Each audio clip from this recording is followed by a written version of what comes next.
우리 교인들과 악수를 하다 보면 어쩐 제가 살짝 허전하신 분이 있습니다. 이 손가락 이렇게 4개가 딱 잡혀야 되는데 3개가 잡히기도 하고 어떤 때는 2개가 잡히는 분도 있습니다. 일하시다 잘린 거죠. 영광의 상처입니다. 근데 얼마나 아프셨을까, 그때 얼마나 고통스러우셨을까 생각하면 마음이 아립니다. 여러분, 누구나 다 몸에 이러저러한 상처들이 있죠. 그 상처들은 자기만의 사연과 추억들이 다양하게 깃들어 있습니다. 근데 몸에 난 상처뿐만 아니라 마음에도 상처가 생깁니다. 마음의 상처는 눈에 보이지 않죠. 그런데 그 상처가 마음의 또아리를 틀고 있어서 우리를 많이 힘겹게 하기도 합니다. 여러분, 상처, 마음에 난 상처를 아주 깊게 또 아프게 노래하는 가수가 있는데 이적입니다. 그 거짓말, 거짓말, 거짓말이라고 하는 노래입니다. 이것은 그 예전에 이제 자녀를 유원지나 이런데 못 키워서 버리게 되는, 그래서 버림받은 경험을 가지고 있는 가슴 아픈 사연들을 이렇게 그리면서 노래를 만들었다고 합니다. 사람들이 많이 붐비는 유원지에 아이를 꽃단장 해가지고서 맛있는 거 사주고 데리고 갑니다. 이 아이는 신났죠. 근데 그 유원지 한가운데서 너 어디 가지 말고 잠깐만 기다려, 잠깐만 기다려, 엄마 잠깐 어디 갔다 올게. 그리고 엄마가 떠나버립니다. 버리고 떠나버립니다. 아이는 기다리죠. 뉘엿뉘엿 해가 지도록 기다립니다. 언제나 이제나 오실까 저시나 오실까 엄마를 기다립니다. 그러나 그 엄마 오지를 않습니다. 이적이 그 아이를 생각하면서 이렇게 노래를 합니다. 다시 돌아올 거라고 했잖아. 잠깐이면 될 거라고 했잖아. 여기 서 있으라고 말했었잖아. 거짓말, 거짓말, 거짓말. 그런데 이 아이가 커서 어른이 됩니다. 사랑하는 엄마에게 버림받은 상처가 이제는 사랑하는 연인에게 버림받는 상처로 되살아납니다. 너무 아프죠. 근데 여러분, 세상에 상처가 없는 사람이 어디 있습니까? 사랑하는 사람과 달콤한 꿈을 갖고 결혼을 했지만 갈라서야 되는 깊은 아픈 상처가 있기도 하고, 사랑하는 배우자가 나보다 먼저 떠나는 그런 고통과 아픔이 있기도 하고, 어떤 땐 사랑하는 자녀가 나보다 먼저 떠나야 하는, 그래서 가슴에 묻고 살아야 되는 아픔과 상처가 있기도 합니다. 그리고 건강 많은 자신했는데 어느 날 갑자기 찾아온 질병 때문에 평생 짊어지고 살아가야 하는 사람도 있고, 또 어떤 사람은 갑자기 난 사고로 인해서 신체 장애를 입고 어려움을 겪어야 하는 분도 있습니다. 또 사업의 실패로 인해서 겪는 상처도 있습니다. 숱한 인생의 상처들이 강도처럼 우리에게 들이닥치죠. 근데 이 상처는 내 안 깊은 곳 속에 자리 잡고 앉아서 내 마음, 내 안을 곪게 만들어 버립니다. 이 곪은 상처는 우리 마음에 다 뭐로 자리 잡냐면 쓴뿌리로 자리 잡습니다. 같이 한번 읽어볼까요? 또 쓴뿌리가 돋아나서 괴롭게 하고 그것으로 많은 사람이 더러워지는 일이 없도록 주의하십시오.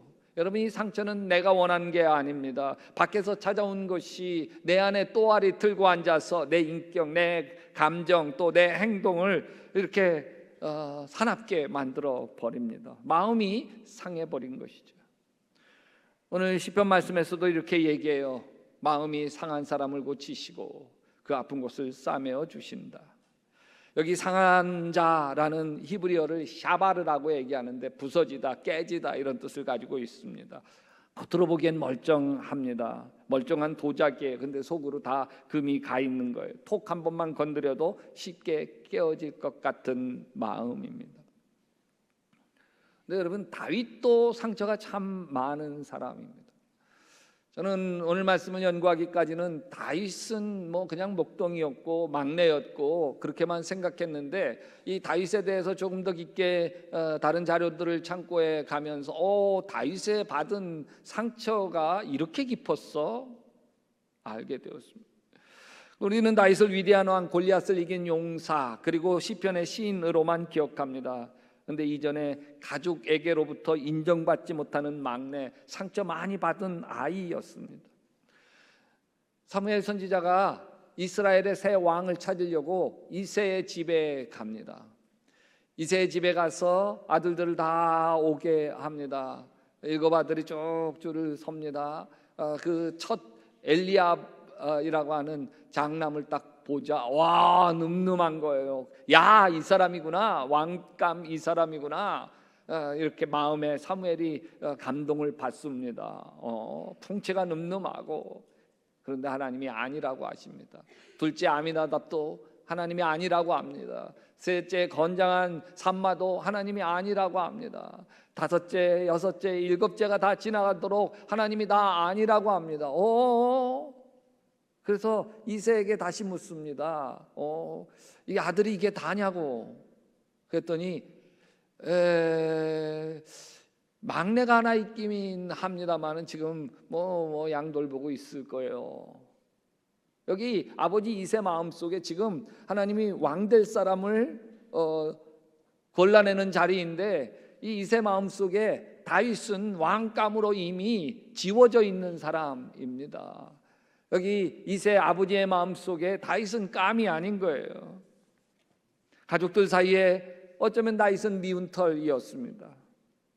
다윗이 시편에서 이런 고백을 해요. 한번 읽어볼까요? 내가 죄악 중에 출생하였으며 어머니가 죄 중에 나를 잉태하였나이다. 이건 사실은 이제 오리지널 씬, 우리 원죄를 이야기하는 거예요. 모든 인간이 다 죄를 안고 태어난, 원죄를 가지고 태어난 존재다라고 하는 것을 뒷받침하는 성경 말씀입니다. 그런데 유대교 전승에서는 이걸 조금 다르게 해석을 합니다. 이게 인류 전체에 대한 이야기라기보다는 구체적으로 다윗 자신이 경험해야 했었던 슬픈 사연을 담고 있는 말씀이라고 하는 거예요. 여기 아버지 이새와 어머니 니치벳 사이에 복잡한 출생의 비밀이 있다고 하는 전승입니다. 그래서 다윗은 어렸을 때서부터 야, 저 아이 진짜 이새의 아들이 맞아? 그런 의심과 소문 속에서 자랐다고 하는 거예요. 여기 죄 중에 태어났다고 하는 건 엄마가 어떤 불륜 가운데, 부정적인 행위 가운데서 태어났다고 하는 것을 이야기하는 것이라는 거예요. 얼마나 그러면 수치스럽겠습니까? 자기는 태어나서는 안 될 사람이 태어나고 만 것이기 때문에 그렇습니다. 이 이야기가 너무 황당해 보이시나요? 근데 이 전승을 뒷받침할 성경 귀절이 있습니다. 다윗이 직접 한 고백인데 시편 27편 10절이에요. 시작. 내 부모는 나를 버렸으나 여호와는 나를 영접하시리이다. 쉽게 얘기할 수 있는 말이 아니죠. 멀쩡하게 사랑하고 아끼는 막내였는데 내 부모는 나를 버렸으나, 이게 다윗의 직접 한 고백이거든요. 어떻게 그런 얘기를 함부로 해요? 성경에. 초대받지 못한 아들이에요. 내 부모는 나를 버렸으나, 이 엄청난 상처를 마음에 안고 자란 슬픈 아들, 그게 다윗이라는 거예요. 이 상처는 나중에 다윗의 행동 속에 슬며시 모습을 드러냅니다. 골리앗 앞에 나간다고 할 때에 큰형 엘리압이 이렇게 야단칩니다. 내 교만과 내 마음의 완악함을 아노니 네가 전쟁을 구경하러 왔도다. 이 말은 너 원래 이런 경거망동한 놈이야. 늘 삐딱하고 문제투성이인 녀석아. 그런 식의 낙인이었어. 다윗도 형에게 그간 쌓였던 불만을 터뜨립니다. 내가 뭘 잘못했다고 그러는 겁니까? 뭘? 내가 물어보지도 못합니까? 다윗이 골리앗과 맞서 싸울 때, 그때 다윗의 나이를 보통 성경학자들은 17살 전후가 되었을 거다 얘기해요. 아직 청소년입니다. 정말 골리앗과 맞서는 것은 무모한 10대들의 객기이죠. 다윗이 이렇게 골리앗과 무모하게 맞서는 것은, 첫째는 믿음의 용기 분명하지만 그 안에는 자신의 상처도 함께 담겨 있습니다. 사람들에게 무시당하고 가족들에게 무시당한 서러움이 이제는 하나님께만큼은 인정받고 싶습니다. 그 열망이 튀어나온 것이라는 거죠. 하나님께 쓰임받고 싶습니다. 나는 쓸모없는 막내가 아닙니다. 버려진 존재가 아닙니다. 하나님이 쓰시는 하나님의 사람입니다. 여러분, 상처는 이렇게 때로는 우리를 믿음의 자리로도 이끌지만 때로는 무모한 자리로도 이끌어갑니다. 오늘 시편 147편에서는 상처난 사람의 마음을 향해 두 가지 사실을 함께 이야기하는데 3절은 마음이 상한 사람을 고치시고 그 아픈 곳을 싸매어 주신다. 그 다음에 4절은 엉뚱한 말씀을 하세요. 시작. 별들의 수요를 헤아리시고 그 하나하나의 이름을 붙여주신다. 여기 시인은 의도적으로 상처와 별을 함께 연결합니다. 상처 이야기하다가 갑자기 별 얘기로 튀는 것 같지만 별을 세시는 하나님이 우리 상처도 헤아리신다고 하는 거예요. 그 말 하고 싶은 거죠. 예수님도 이렇게 이야기합니다. 너희 머리털까지 다 세신 바 되었느니라. 머리카락 다 세신다? 아니 그럴 것까지 뭐 있으세요? 왜 일일이 다 세고 계세요? 뭐 하시려고 세세요? 왜? 내가 소중해서. 내가 너무 소중해서. 아멘. 여러분, 상처를 영어로 스카라고 해요. SCAR. 별을 스타라고 얘기합니다. STAR. 여러분, 우리의 상처를 결국 스타, 별이 되어지도록 만들어주시는 분이 하나님이시라는 거예요. 또 오늘 본문 6절은 이렇게 덧붙입니다. 같이 읽어보십시다. 여호와께서 겸손한 자를 붙드시고 악인들은 땅에 엎드려 뜨리시는도다. 겸손한 자 누굽니까? 자기의 상처를 숨기지 않고 하나님 앞에 내어놓는 사람입니다. 하나님, 저 아직 아파요. 하나님, 저 많이 힘겨워요. 저 너무 속상해요. 여러분, 우리는 하나님은 저 멀리 떨어져 있는 분으로만 상상합니다. 아니에요. 그 큰 우주를 다 접어두고 우리와 같은 인간이 되어 이 땅으로 내려오신 분, 그분이 하나님이시라는 게 우리 기독교의 고백입니다. 그분의 이름이 누구? 예수이십니다. 우리는 신학적으로 성육신 또는 구원론 복잡하게 설명할 수 있지만 한 줄로 말하면 이런 것입니다. 사람들이 너무 아파서 하나님이 직접 오신 것입니다. 죄 때문에 아프고 사람에게 받은 상처 때문에 아프고 버림받은 기억 때문에 너무 아프고 무엇보다도 우리가 자기 힘으로는 그 상처를 해결할 수 없기에 하나님이 직접 오신 것입니다. 그래서 하나님은 우리에게 저 멀리서 야 힘내 하지 않으십니다. 그 말씀은 육신이 되어 우리 가운데 사셨다. 우리가 견디는 외로움 속으로, 우리가 움켜쥐고 살고 있는 그런 아픔 속으로 주님이 직접 들어오신 것입니다. 별을 창조하시고 그 별을 세시던 그 하나님이 마국간에 누워 계셨습니다. 왜 그러셨을까요? 상처 입은 사람은 높은 곳으로 스스로 올라올 수 없기 때문에, 그래서 하나님이 직접 내려오신 것입니다. 그게 성탄절 크리스마스 이야기입니다. 예수님은 이 땅에 오셔서 상처 투성이가 되셨습니다. 이마에는 가시에 찔린 상처, 그리고 등에는 막 채찍질에 살 좀 뜯어진 상처, 그리고 양손 발에는 대못에 찔린 상처, 옆구리에는 창에 쭉 쑤셔진 상처. 그뿐만 아닙니다. 아주 아끼는 제자로부터 버림받는 상처 뿐만 아닙니다. 늘 교제하고 통했던 하나님 아버지로부터도 버림받는 상처를 겪어야 했습니다. 그래서 엘리 엘리 라마 사박다니, 나의 하나님 어찌하여 나를 버리셨나이까. 인간의 모든 상처를 홀로 체험하신 예수님은 결국 인간의 모든 상처를 치유하시는 위대한 치유자가 되셨어요. 그래서 예수님은 상처 앞에서는 늘 멈추셨어요. 38년 된 병자 베데스다 연못가에 예수님이 직접 상처를 찾아가십니다. 내가 낫고자 하느냐. 여기 보면 그냥 병만 든 게 아닙니다. 마음도 고립과 외로움 속에 가두어져 있습니다. 나를 물에 넣어줄 사람이 없습니다. 그 한마디에 그의 상처가 다 담겨있고 하나님이 치유하십니다. 또 12년 혈루병 앓는 여인, 부정한 여인이라고 낙인 속에 살던 여인이에요. 사람들 틈을 비집고 예수님의 손댔을 때 예수님이 멈춰 서십니다. 그리고 따라 내 믿음이 너를 구원하였노라. 여러분, 복음서 전체를 통해서 예수님이 따라라고 하는 유일한 사람이 이 혈루증 앓는 여인입니다. 나는 따라 이런 소리 들었을 때 나는 이 여인이 펑펑 울었을 거라고 봅니다. 그리고 베드로, 예수님 3번 부인하고 닭울음 소리를 들었을 때 막 마음이 갈기갈기 찢어지죠. 낙향해요. 도망가요. 근데 예수님이 찾아가셔서 요한의 아들 시몬아, 내가 이 사람들보다 나를 더 사랑하느냐? 상처를 지적하지 않아요. 벌리지 않아요. 싸매주고 사랑으로 덮어줍니다. 다윗은 시편에서 이렇게 고백합니다. 내 부모는 나를 버렸으나 여호와는 나를 영접하시리이다. 이 고백처럼 괴로운 고백이 어디 있겠어요? 어릴 때부터 가족으로부터 환영받지 못한 상처가 한으로 서려 있는 거예요. 한으로. 양치는 들판에서 느꼈던 외로움이 서럽게 담겨 있습니다. 다윗은 어렸을 때부터 그래서 들판에서 양을 치면서 외톨이로 지내야 했습니다. 형들이 놀아주질 않는 거예요. 동네에 소문이 나쁘게 나 있는 거예요. 자기 손에 들려있는 물매, 그게 자기를 달래주는 유일한 친구입니다.